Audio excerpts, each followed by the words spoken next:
Crônicas do Amanhecer de 24 de setembro. Por Feijão. Centro Espírita Allan Kardec de Balneário Gaivota. Por que Igreja Católica mudou posição sobre exorcismo? Parte 2. Joseph P. Laico, que é professor de estudos religiosos da Universidade Estadual do Texas, nos Estados Unidos, escreveu para BBC Brasil dia 8 de junho de 2022.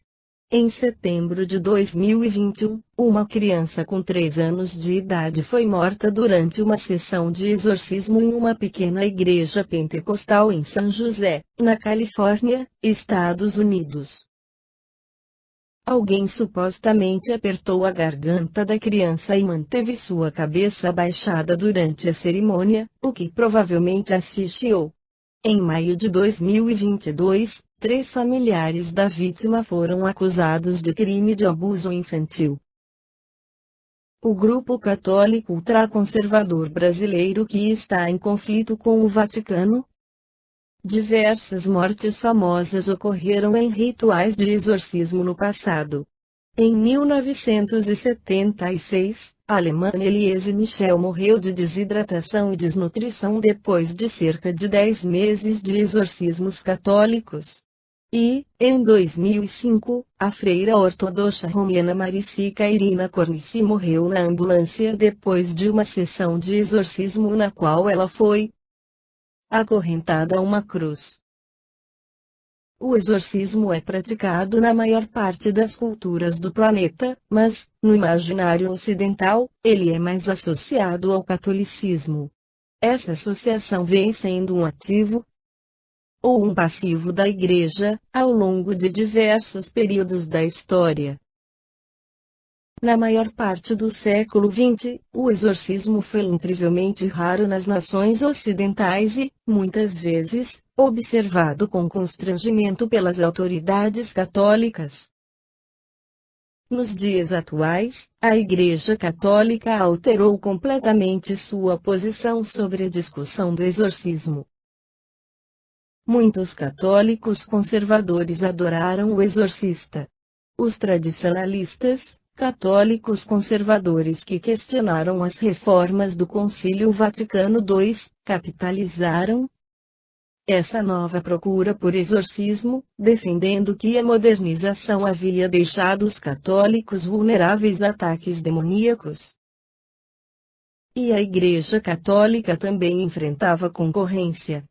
As pessoas que não conseguiam uma sessão de exorcismo dos católicos agora tinham diversas opções. Os pentecostais vinham expulsando demônios há décadas. E havia também um sem número de curadores da nova era oferecendo sessões de exorcismo. O exorcismo tornou-se mais presente na cultura católica, evangélica e pentecostal. Um estudo da empresa de pesquisas YouGov, realizado em 2013, concluiu que 51% dos americanos acreditam em possessão demoníaca. Mas, ao mesmo tempo, a frequência dos fiéis nas igrejas católicas continua a cair. Essa tendência reflete um padrão maior de polarização cultural nos Estados Unidos, entre o secularismo crescente e uma cultura religiosa cada vez mais conservadora. E, de fato, o exorcismo vem desempenhando um papel cada vez mais importante na guerra cultural.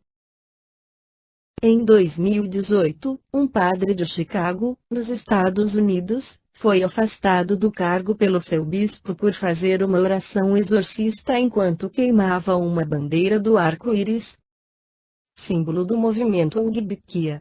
E, em 2020, um arcebispo em São Francisco realizou uma sessão de exorcismo em um local onde manifestantes haviam derrubado uma estátua do missionário espanhol Junípero Serra em uma igreja. Serra foi canonizado em 2015, mas os nativos americanos o acusam de ter incentivado e auxiliado o genocídio dos povos indígenas pelos espanhóis.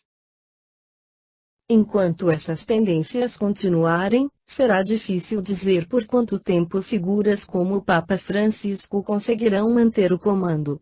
E, enquanto isso, é provável que o exorcismo encontre apelo cada vez maior entre os católicos e também em outras denominações religiosas. No livro Passos da Vida, o espírito André Luiz, pela psicografia de Francisco Cândido Xavier, no Auxilia ao Desobsessão.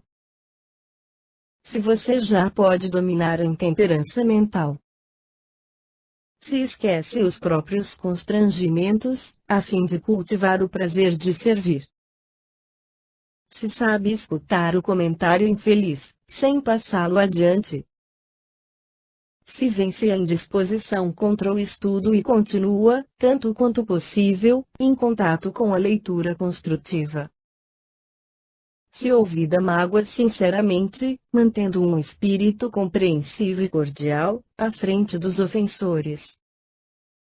Se você se aceita como é, com as dificuldades e conflitos que tem, trabalhando alegremente com tudo aquilo que não pode modificar. Se persevera na execução dos seus propósitos enobrecedores, apesar de tudo o que se faça ou fale contra você. Se compreende que os outros têm o direito de experimentar o tipo de felicidade a que se inclinem, como nos acontece. Se crê e pratica o princípio de que somente auxiliando o próximo, é que seremos auxiliados. Se é capaz de sofrer e lutar na seara do bem, sem trazer o coração amargoso e intolerante, então você estará dando passos largos para libertar-se da sombra, entrando, em definitivo, no trabalho da desobsessão. Esta foi a crônica do amanhecer de 24 de setembro de 2022.